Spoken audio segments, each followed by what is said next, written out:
Welcome.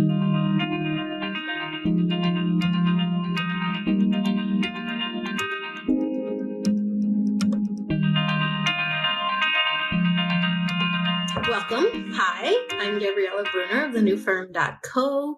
I am also your hostess of the Facebook group, The Dream Career Creators. And I'm coming to you this week to talk about some more around intuition and what it is, and the big question: can you fail at intuition? So this question comes up a lot because, and it's actually a question that I asked myself a lot, not always out loud, but sometimes in my mind I was like, what is this? Am I going crazy? Like, is this accurate? Like, can I really trust this feeling that I'm having, or can I really trust this? It feels like so foreign. And so a lot of times we say, I'm doing this wrong. I'm failing at this. Like, this isn't working, right?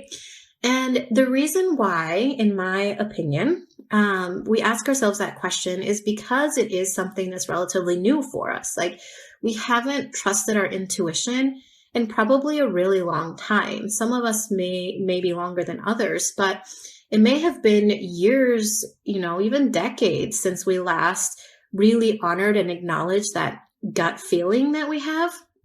And so as we start to exercise that muscle, we start to have experiences that allow us to start trusting that intuition a little bit more. So usually this starts to happen when we start to open up to our spiritual gifts. And I'm a huge proponent and a huge believer that we all have these gifts. They might look a little bit different, sort of like the 31 flavors of ice cream, right? Not everybody's going to be exactly the same. But we do have these beautiful gifts inside of us. And so the moment that we start to feel sort of that inkling, like there's something more, there's something bigger that I'm maybe looking for or meant for or intended to have or be or do, and you just don't really know what that is, right? So what we start to sort of like explore and start to say, okay, how can I make sense of this, right? How can I start to figure out what all of this is? And then a lot of times we end up going on this spiritual journey, and that can look in a lot of different ways. I'm reading this awesome book called Let Your Life Speak, and it's all about finding your vocation. And Parker J. Palmer is the author.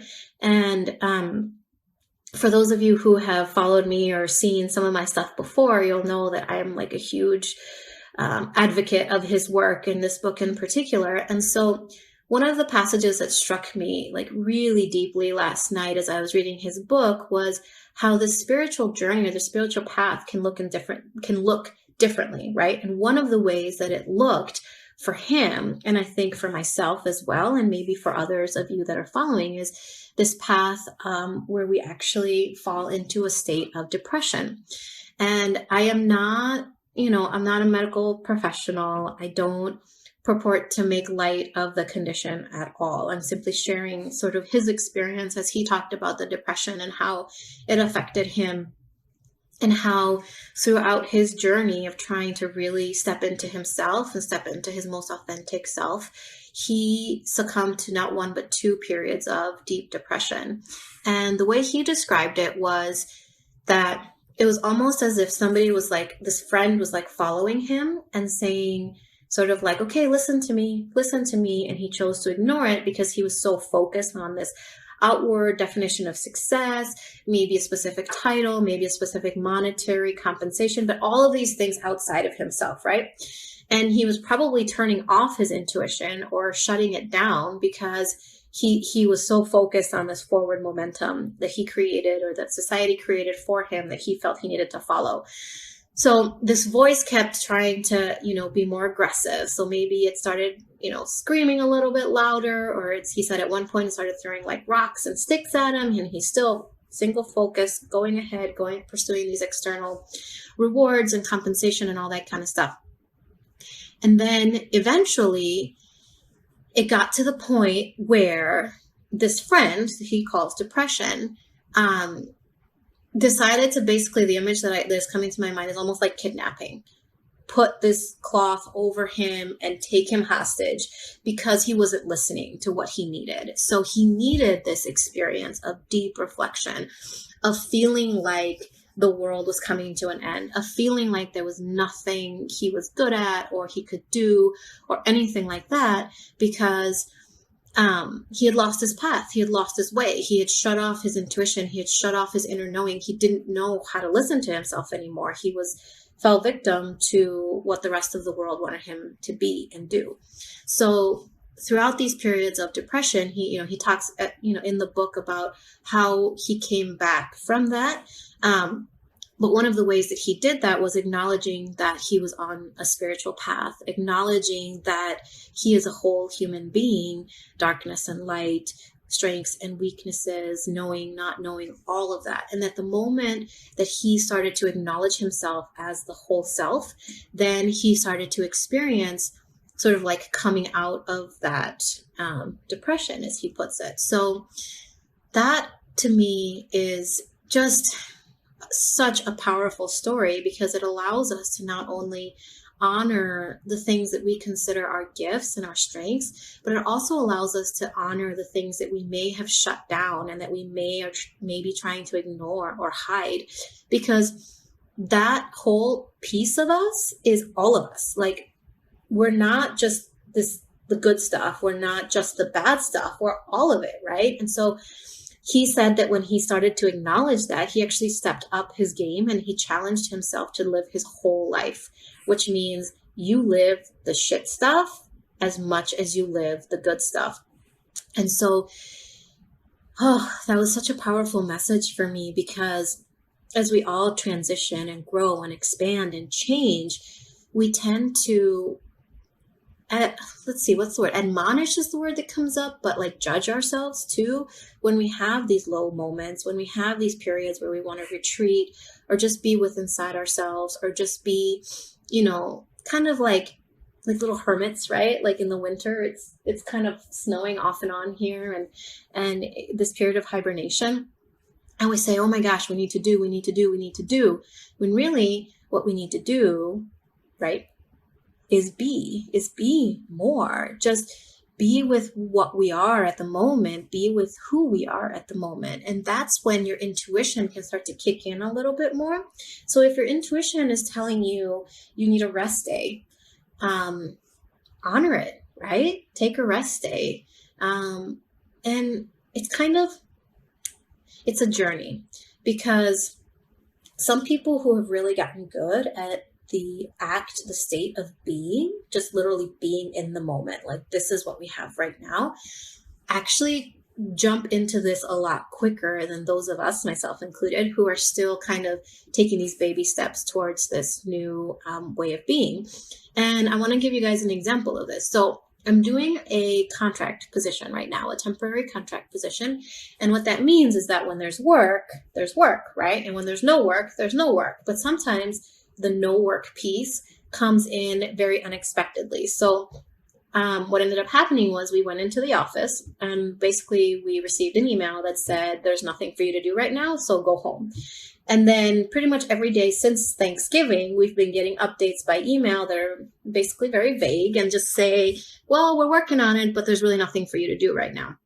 So when we're used to kind of our normal state, which is go, go, go, go, go all of the time, and then all of a sudden it's like the brakes have been applied and you just kind of like, boom, thrust forward. And you're like, whoa, now what? The house is silent. The kids are at daycare. I don't have any work. I don't really know if I'm going to have work tomorrow. So it makes it kind of hard for me to plan. It's like this experience has thrust me right in the middle of simply being, because I can't really plan for tomorrow, right? I don't really know what's going on because it's completely out of my control. So all I can really do is just be with where I'm at in this very moment. And that's actually, these moments of quiet are when your intuition starts to speak to you a little bit more. So we get back to whether, as we're opening up to these spiritual experiences, as we're opening up to being more of our complete self, our intuition is guiding us there. So then we start to think, okay, something is telling me to do this, but is it right or is it wrong? It just is. It's what your intuition is telling you that would be great for you to do. And so the more that you strengthen that muscle, the more that you start to see how beautiful this gift is, and how just beautiful is the word that keeps coming up, because really it's just guiding you to live your most whole and most complete life. And so, for example, I did a beautiful training for an awesome group on Monday about tapping into your higher self. And your higher self is the highest vibration of you. So the way that I like to explain it is kind of like a mother sees a child, or how your mom sees you. She sees you as perfect. She sees you as complete. She sees you as not needing to change a single thing, that just by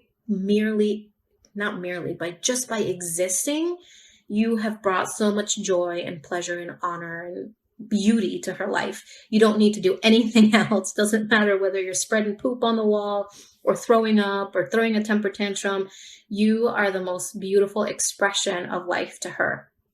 And so that's the energy, that's the vibration of your highest self. So when we were doing this training, I led these beautiful women through, it's the Women of Healthy Girls. So if anybody wants to check it out, it's Healthy Girl Society. Led these beautiful women through a higher self meditation. And when you first go through this, you start to feel like you're doing this wrong, because you're like, I can't feel her. I can't see her. I don't know what's going on. Is somebody else doing this right? Is somebody else doing it different? And yeah, somebody else is doing it different because they're trying to tap into their version of their higher self. But you're not doing it wrong. You're simply learning how to adapt to this higher vibration. And sometimes that's going to come a little bit easier to you, and sometimes it's not, because depending on where you are on the energy scale, say your higher self is up here, you may be here, you may be here, you may be here. So the leap that you need to make is going to change just depending on what your energetic vibration is. So the more actually that you learn to tap into your higher self, the more that you raise your own vibration so that you can actually see her more clearly. And the more that you raise your vibration, the more that hers raises as well, because she wants you to keep growing and expanding so you can step into the most authentic version of yourself. So some of these women were like, I didn't really feel her, or I didn't really see her, but I felt something. I felt like some warmness around my heart. I felt tears in my eyes. And that's all beautiful. That's your intuition trying to speak to you. That's your intuition trying to come through, trying to break through. And some of the ways that it does that is through giving you these like tingly sensations, or feelings of warmth, or feelings of, like, some people have reported like feeling like a warmness, like, and almost as if somebody was standing next to them. But that's just like the energetic being, like, being around you. So you're not doing it wrong. You can't fail at your own intuition. What you can do, though, is learn how to tap into it. Learn the tools that best align with how you work. And that could be a bunch of different things. It could be meditating. It could be energetic transmissions. It could be higher self, working with your higher self. It can be Akashic Records, which is actually something I'm getting trained in right now, which is super exciting. And that's actually so far been one of my favorite tools. So I'm so excited to deepen into that and be able to bring more of that to you guys. So here's the question. Can you fail at your intuition? The answer is no. What you can do is you can learn how to use it again. You can remember what it feels like to trust that inner gut, and then to use it in a way that makes you feel safe, because your intuition is always going to guide you to the best experience that you can possibly have.